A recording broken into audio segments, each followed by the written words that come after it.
ஒரு நாள் ஓட்டுறோம் ஏற்றுறோன்ற சேலஞ்சில் இன்னைக்கு டே 2 போயிட்டு கிச்சன் ரூமில் போய் பார்த்தா சுண்டல் செஞ்சுருந்தாங்க. போயிட்டு அதை அளவு பண்ணி எடுத்துட்டு நம்ம ஃபஸ்ட் மீலாக அதுவே இன்னைக்கு காலையில் சாப்பிட்டாச்சு. சாப்பிட்ட கையோட ஆன்லைன் கிளாஸ் முடிஞ்சுட்டு நாளையிலேருந்து காலேஜுன்ட்டாங்க. சரி காலேஜுன்னு சொல்லிட்டாங்க, போயிட்டு ஷூ ஏதாச்சும் துடைப்போம் அப்படின்னு உட்காந்து துடைச்சிட்டு இருந்தேன். அப்போ தான் யோசித்தேன், இப்போ இந்த 2 நாள் லீவாக நாள் இதெல்லாம் நல்லா பண்ணிட்டேன் இந்த சேலஞ்சை, நாளையிலேருந்து எப்படிடா பண்ண போகிறேன் அப்படின்னு யோசிச்சுட்டு இருக்கிற டைமில் சரி நான் ஜிம்முக்கு கிளம்பிட்டேன். ஜிம்முக்கு கிளம்பி போயிட்டு வெயிட் செக்கிங்க பார்த்தா 54ன்னு காமிக்குது.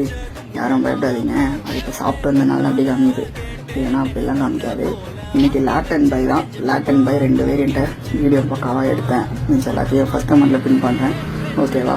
அது கூட ஃபுல்லாக போட முடியல. அப்படியே பம்ப் செக்கிங்க பார்த்துட்டு இன்னைக்கு இதுதான் கரண்ட்டாக லேட் அண்ட் இப்படி தான் இருக்குது. இதுக்கப்புறம் இந்த 60 நாள் கழிச்சு இது இன்னும் மாறலாம். வீடியோ பார்க்குறவங்க யாரும் ஆனால் ஃபாலோ பண்ணிட்டு பார்க்க மாட்டேங்கிறீங்க. அட்லீஸ்ட் ஃபாலோ பண்ணனா கூட பரவாயில்ல, ஒரு கமெண்ட் பண்ணிட்டாச்சு பாருங்கள். அப்படியே வீட்டுக்கு வந்த கையோட ஒரு மோரை குடிச்சிட்டு செகண்ட் மீலான லஞ்சையும் சாப்பிட உட்காந்துட்டேங்க. இதுதான் இந்த செகண்ட் மீல். சாப்பிட்ட கையோடய அப்படியே டெலிவரி போயாச்சு.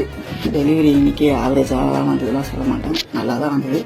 ஆனால் செம்மையான டிராஃபிக்கு. நெக்ஸ்ட்டு ஆர்டருக்கு காசு ரொம்ப கம்மியாக தராங்க, கடுப்பாக இருக்குது, என்ன பண்ணுறதுனே தெரியல. அப்படியே வீட்டுக்கு வந்த கையோட லாஸ்ட் மீலையும் சாப்பிட்டு அப்படியே இந்த டேவை முடிச்சுக்கிறேன்.